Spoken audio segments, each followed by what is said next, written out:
बहू का झगड़ा।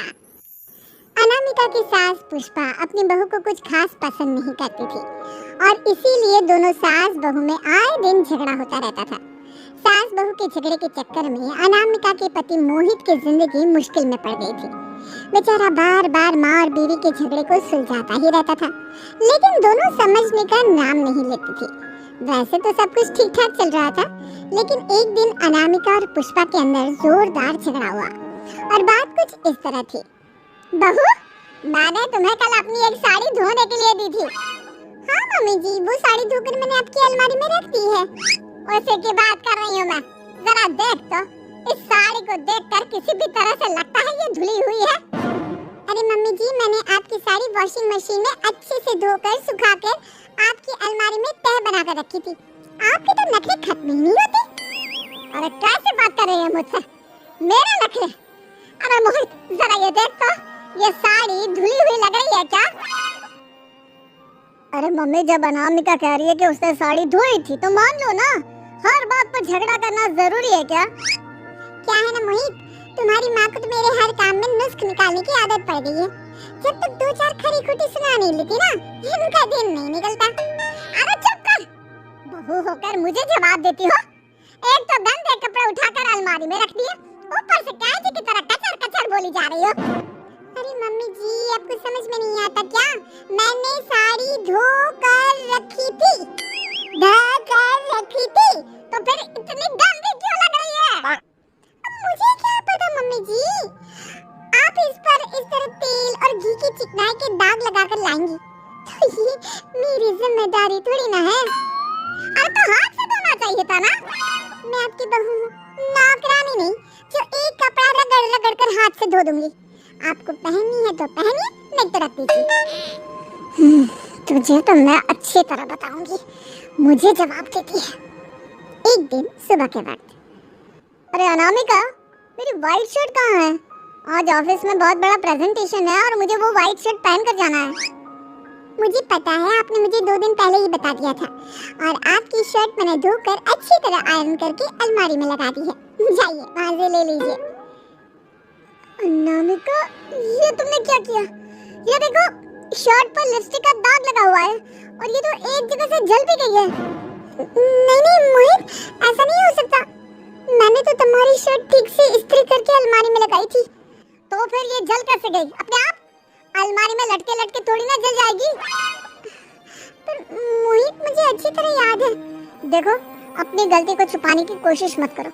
और अगर शर्ट जल भी गई थी तो तुम्हें पहले बताना चाहिए था ना। मैं नई शर्ट लेकर आ जाता। अब ऐन वक्त पर शर्ट कहाँ से लेकर आऊं? मेरा इतना इम्पोर्टेंट प्रेजेंटेशन था, सब खराब हो जाएगा। अरे बेटा, क्यों परेशान होता है? ये देख, मैंने तेरे लिए पहले से ही एक नई व्हाइट शर्ट लाकर रखी है।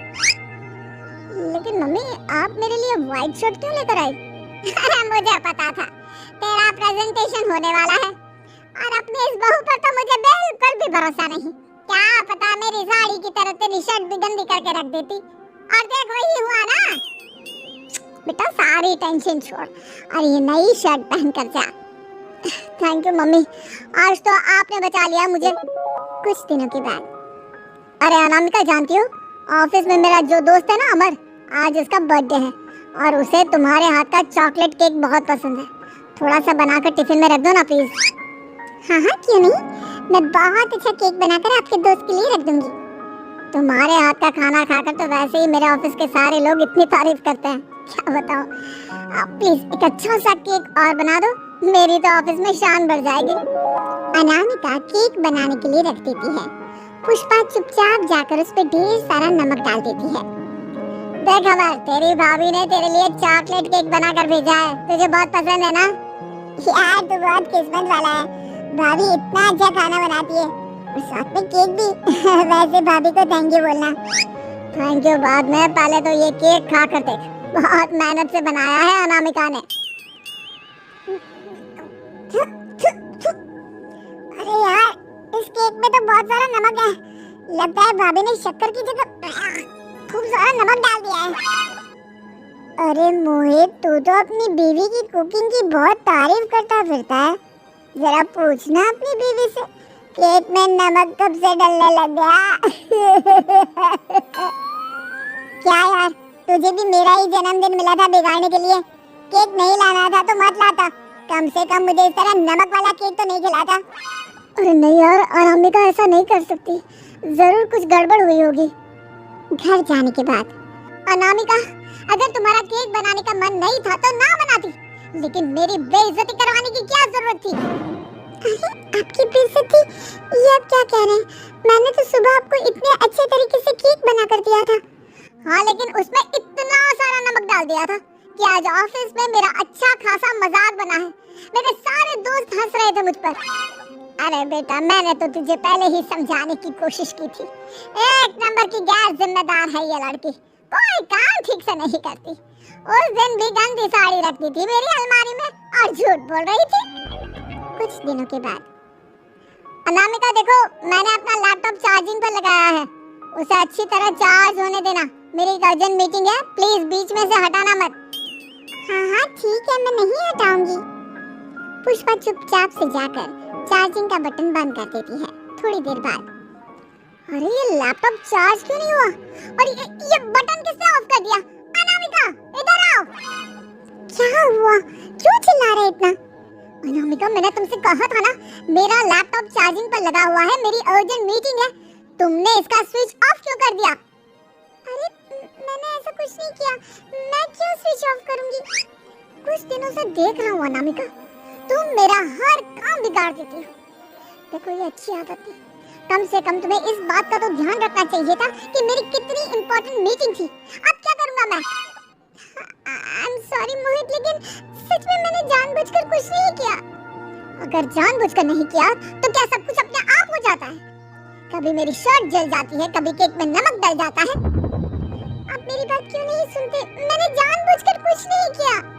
फिर से वही बात, अरे कितनी बार तुम्हें समझा चुका हूँ, इस तरह मेरा काम बार बार मत बिगाड़ा करो।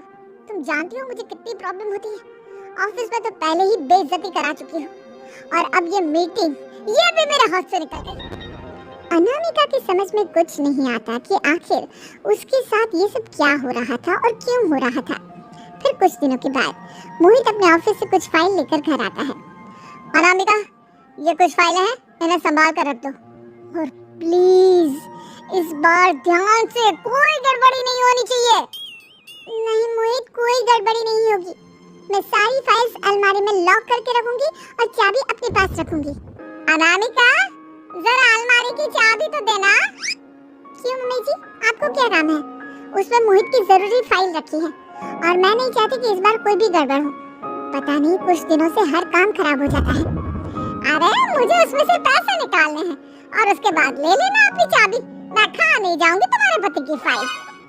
अनामिका को अपनी सास पर शक होता है। चाबी देने के बाद वो चुपचाप छुपकर अपनी सास की हरकत देखती है। ये फाइलें उठाकर डस्टबिन में डाल देती हूँ, फिर देखना कैसे मोहित इसकी खबर लेगा। इस बार तो छोड़ेगा नहीं इसे। वैसे भी पहले मैंने जो कुछ भी किया है उसकी वजह से अच्छी खासी डांट पड़ी है, मजा आ जाएगा। अच्छा तो ये बात है, सारा काम मम्मी जी बिगाड़ देती है, वो भी इसलिए क्योंकि मेरा उनसे झगड़ा हो गया है। सास के जाने के बाद अनामिका मोहित को बुलाकर लाती है। क्या हुआ अनामिका, क्या दिखाना है? ये देखिए, आपकी फाइल डस्टबिन में पड़ी हुई है, इसीलिए तो कहा था संभाल कर रखना, और तुमने उठाकर ये फाइल डस्टबिन में डाल दी। मैंने नहीं, तुम्हारी मम्मी ने डाली है, मुझसे बदला लेने के लिए, ताकि तुम मुझे डांटो। और अगर मैंने डाली होती तो मैं तुम्हें दिखाने के लिए बुलाकर तो नहीं लाती ना। सही कह रही हो, मैं अभी मम्मी से जाकर बात करता हूँ। थोड़ी देर बाद, मम्मी सच सच बताइए, मेरी फाइल अलमारी में से निकाल कर डस्टबिन में आपने डाली थी ना? अरे अपनी माँ पर इल्जाम लगाता है, शर्म नहीं आती तुझे? मैं इल्जाम नहीं लगा रहा हूँ मम्मी, जो सच है वही पूछ रहा हूँ।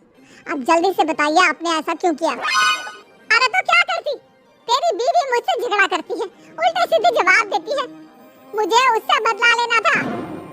अरे मम्मी, लेकिन आप दोनों के झगड़े के चक्कर में मेरा कितना नुकसान हुआ है, ये कभी सोचा आपने? मम्मी जी, अगर आपका बदला पूरा हो गया हो तो आइंदा ऐसी कोई हरकत मत करना, क्योंकि अब आपकी सच्चाई हमारे सामने आ चुकी है। यह तो बात ही बताएगा मैं क्या करूंगी और क्या नहीं। मम्मी जी, कहा ना आप ऐसा कुछ नहीं करेंगी। मेरी जो मर्जी आएगी वो मैं करूंगी। मेरा सर घूम रहा है। सास बहू के झगड़े में मेरी जिंदगी का तो